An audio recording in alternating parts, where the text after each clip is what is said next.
আমার এই ভিডিওটা যাদের দেখে আজকে মুখে পানি এসে পড়বে তাদের জন্য কিন্তু আমি দায়ী নই ভাই। কারণ এমন একটা রেসিপি যেই দেখবে তার মুখে কিন্তু পানি চলে আসবে। হ্যালো এভরিওয়ান, আসসালামু আলাইকুম। তো আবারও আপনাদের সামনে নতুন একটি ভিডিও নিয়ে চলে আসলাম, আশা করি আপনাদের ভালো লাগবে। তো পুরো ভিডিওটা স্কিপ না করে দেখার অনুরোধ করছি, আশা করি ভালো লাগবে।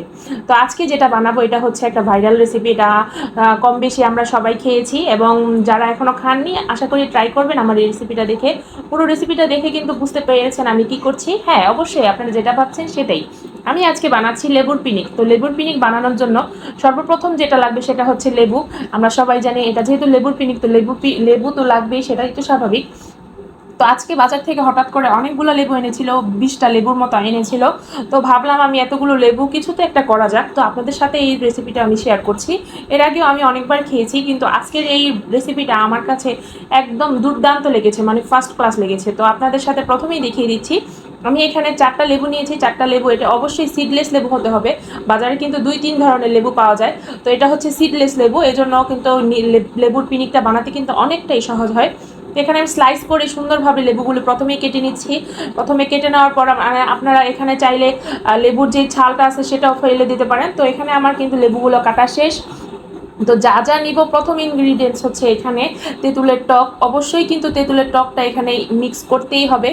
তো আমি আগে থেকেই কিন্তু তেঁতুলের টকটা বানিয়ে রেখেছিলাম, সেই তেঁতুলের টকটা দিয়ে দিলাম। এখন কিন্তু দিচ্ছি হচ্ছে ধনিয়া ফাঁকি। তো ধনিয়া ফাঁকিটা দেওয়ার পরে এখন দিব হচ্ছে চিলি ফ্লেক্স।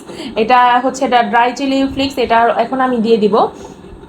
আমি কিন্তু ঝটপট এই রেডি মশলাগুলো বাসায় বানিয়ে রাখতে অনেক ভালো লাগে আমার। এই যখন তখন আমি যা ইচ্ছা তাই বানিয়ে খেতে পারি। তো এখানে অনেকগুলো চিলি ফ্লেক্স দিয়ে দিলাম। এটা হচ্ছে পাপরিকা পাউডার। এটা পাপরিকা পাউডারটা এটা হচ্ছে বাহিরের, মানে এটা আমেরিকার একটা প্রোডাক্ট। আপনারা চাইলে যে কোনো সুপার শপে পেতে পারেন। এটাও ব্ল্যাক পেপার। এটা ব্ল্যাক পেপারটা একদম যেটা ফাঁকি black pepper, powder black pepper. এটা আমার কাছে কিন্তু র ব্ল্যাক পেপারও আছে, তো সেটা দেইনি।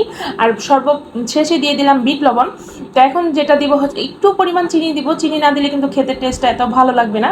আমি কিন্তু যে কোনো টক জিনিসে কিন্তু চিনি দিলে খেতেটা অনেক ভালো লাগে, পার্সোনালি আমার চয়েস। অনেকে আছে তেঁতুলের সাথে বা লেবুর সাথে কোনো মিষ্টি জাতীয় জিনিস খেতে ভালো লাগে না।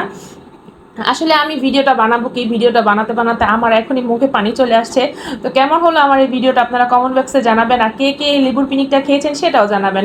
আশা করি আপনাদের ভালো লেগেছে। তো এই লেবুর পিনিকটা আজকে রৌদ্র উঠেছিল, কড়া রোদ। তো দুপুরবেলায় কড়া রোদ্রের সময় লেবুর পিনিকটা খেতে যা ভালো লেগেছে, তাও যদি এবার গোসলের সময়, গোসলের আগে, তো তখন এই লেবুর পিনিকটা নিয়ে গেলাম আমি বারান্দায় দোলনা খেতে খেতে লেবুর পিনিকটা খাবো। তো লেবুর পিনিক বানিয়েছে যখন, তখন আমার মেয়ে এসেছে।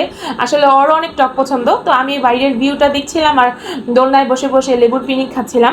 আশা করি আপনাদের ভালো লাগলো। তো যারা আমার ভিডিওটা দেখেছেন লাইক কমেন্ট করে দেবেন।